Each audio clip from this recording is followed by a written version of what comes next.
سورہ بنی اسرائیل آیت نمبر 31 میں اللہ تعالیٰ نے فرمایا کہ مفلسی کے ڈر سے اپنی اولاد کو قتل مت کرو، کیونکہ ہم انہیں بھی رزق دیتے ہیں اور تم کو بھی رزق دیتے ہیں، بے شک ان کا قتل بڑا گناہ ہے یا سخت گناہ ہے۔ اس آیت پر غور کیجئے، یہ جو بات ہو رہی ہے ابارشن کے بارے میں ہو رہی ہے، جن کو اللہ تعالیٰ اپنی اس نعمت سے نوازتے ہیں اور اگر وہ پریشان و غریب ہیں یا نہ پریشان ہو، کیونکہ آج کل نہ بھی غریبی کی وجہ سے ہو رہا بلکہ کیسے پالیں گے اور کیا کریں گے، کر نہیں پائیں گے، اس ڈر سے بھی وہ ابارشن کرا دیتے ہیں اور بغیر اس بارے میں سوچے کہ یہ کتنا سخت گناہ ہے۔ اللہ تعالیٰ کہہ رہے ہیں بہت بڑا گناہ ہے۔ اگر اس بات کا ڈر ہوتا ہے کہ کہاں سے کھلائیں گے، کہاں سے اس کی پرورش کریں گے، تو اللہ تعالیٰ کہہ رہے ہیں یہ تمہارا کام نہیں ہے، یہ ہم دیتے ہیں رزق، جس طرح سے تمہیں رزق دے رہے ہیں، تمہیں کھلا پلا رہے ہیں۔ انسان غور کرے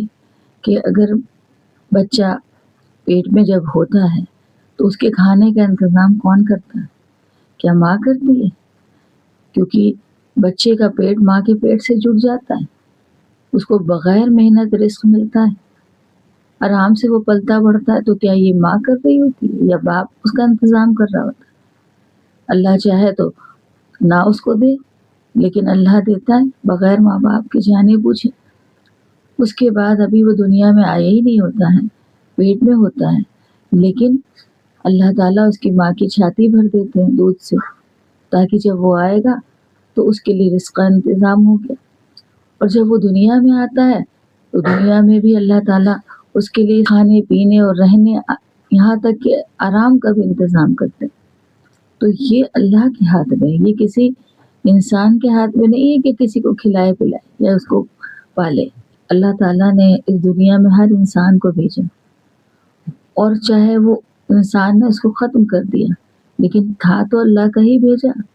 تو اللہ کی بھیجی ہوئی نعمت کو ختم کرنے والا انسان کتنا بڑا گناہ گار ہوگا، اس سوچنے کی ضرورت ہے۔ یا بہت سارے ایسے لوگ ہیں جو غریبی، آپ دیکھیے